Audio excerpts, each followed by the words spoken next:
तनाव में दिक्कत में कौन सी दवा लेनी चाहिए, ये बहुत स्ट्रेट फॉरवर्ड क्वेश्चन है जो लोग पूछते रहते हैं। टाइम बहुत कम है, बहुत जल्दी गीला हो जाना, बहुत जल्दी डिस्चार्ज हो जाना, मतलब ये सब एक कॉमन सी समस्या है। देखो, सबसे पहले मैं आपको एक बात बता दूं कि ये चीज़ एक समझ लीजिए कि स्ट्रेस और परफॉर्मेंस, यानी पेन, स्ट्रेस, फियर और एन्जॉयमेंट, ये एक साथ चीज़ें नहीं चल सकती हैं एक ब्रेन के अंदर। मैं आज आपको एक क्लियर बात बताता हूँ कि यदि आप तनाव में हैं, यदि आपको फियर साइकोसिस है, यदि आपको फियर है, और यदि आप एक एक्स्ट्रा प्रेशर लेके चल रहे हैं परफॉर्मेंस का, और यदि आप ये सोच रहे हैं कि आप परफॉर्म करेंगे, इतना ड्यूरेशन रखेंगे, XYZ चीज़ें यदि आपके अंदर चल रही हैं, तो आप ये समझ लीजिए कि फिर वो नहीं होने वाला है, तनाव नहीं आएगा और चीज़ें ख़राब ही हो जाएंगी। और एक दूसरी और कंडीशन है, यदि आप मैकेनिकल रूप से चीज़ों को डील कर रहे हो तब भी कुछ ठीक नहीं होगा।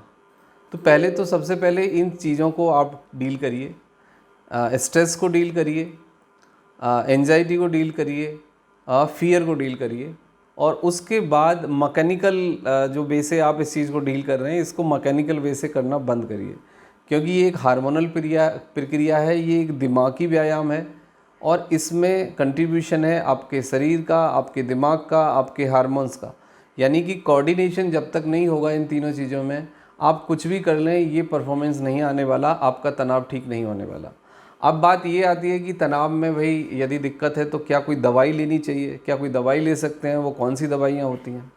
देखो, तनाव में प्रॉब्लम आने पे दवाइयाँ तो हैं और दवाई ले भी सकते हैं, इतना कुछ नहीं है, लेकिन तनाव में जो आप दवाइयाँ गूगल गुरु से पूछ के या केमिस्ट से या सेल्फ रिकमेंडेशन से जो लेते हैं, कई बार वो दवाइयाँ ही आपकी दुश्मन बन जाती हैं और आपको कुछ समय तक वो तनाव आता है, उसके बाद आपको जो बेसिक तनाव आता था वो भी ख़त्म हो जाता है, और फिर आप डोज बढ़ाते हो, आप अलग अलग सॉल्ट ट्राई करते हो, कई बार आप दारू भी पी लेते हो, मतलब अल्कोहल ले लेते हो और दवाई भी ले लेते हो, तो उससे तो फिर और भी बेड़ा गर्क हो जाता है और आप कहीं ना कहीं उस प्रॉब्लम में फंस जाते हो।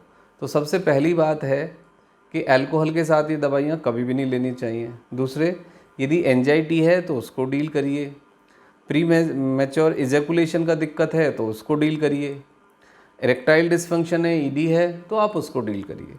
और पहले आप बेसिकली ये समझिए कि आपको दिक्कत क्या है, उसका पीछे रूट कॉज क्या है। 99% केसेस में कोई भी प्रॉब्लम नहीं होती है, केवल एंजाइटी होती है या फियर साइकोसिस होता है, या हम ऑब्सेस हो गए होते हैं, हम मैकेनिकल हो गए होते हैं, तब ये चीज़ें आती हैं। और दूसरे लेवल पे सेक्स को कभी भी मैकेनिकल रूप से नहीं परफॉर्म किया जा सकता। यदि सेक्स मैकेनिकल होता तो दुनिया में प्यार नाम की कोई चीज़ नहीं होती, अटैचमेंट नाम की कोई चीज़ नहीं होती, फोरप्ले की ज़रूरत नहीं पड़ती। तो सेक्स के परफॉर्मेंस से पहले कुछ बुनियादी चीज़ें हैं जिनको ठीक करना होगा।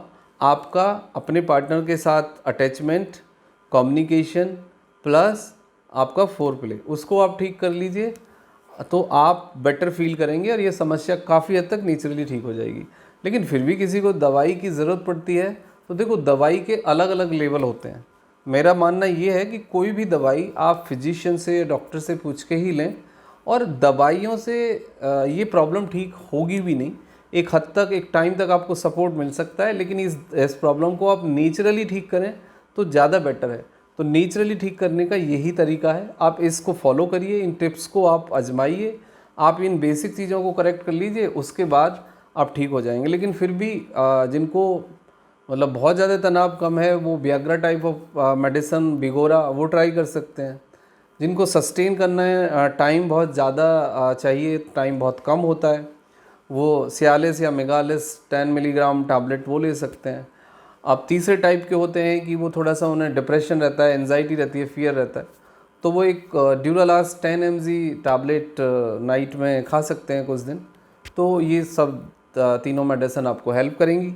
लेकिन ये दवाइयाँ मैं आपको पर्सनली रिक्वेस्ट करूँगा कि डॉक्टर्स के कंसल्टेशन से प्रॉपर डायग्नोसिस बना के, प्रॉपर परामर्श करके, अपने लक्षणों को डिस्कस करके ही आप लें तो एक बेटर होगा। कई बार होता है कि दूसरे रीज़न भी होते हैं, जैसे BP है, शुगर है, आपका स्ट्रेस है, या फिर कोई आपको इन्फेक्शन है, या आपका स्पर्म काउंट कम है, तो इसको डील किया जाता है। अंडरलाइन रीज़न को, कॉज को डॉक्टर ट्रीट करते हैं, तो वो प्रॉब्लम फिर ठीक भी हो जाती है।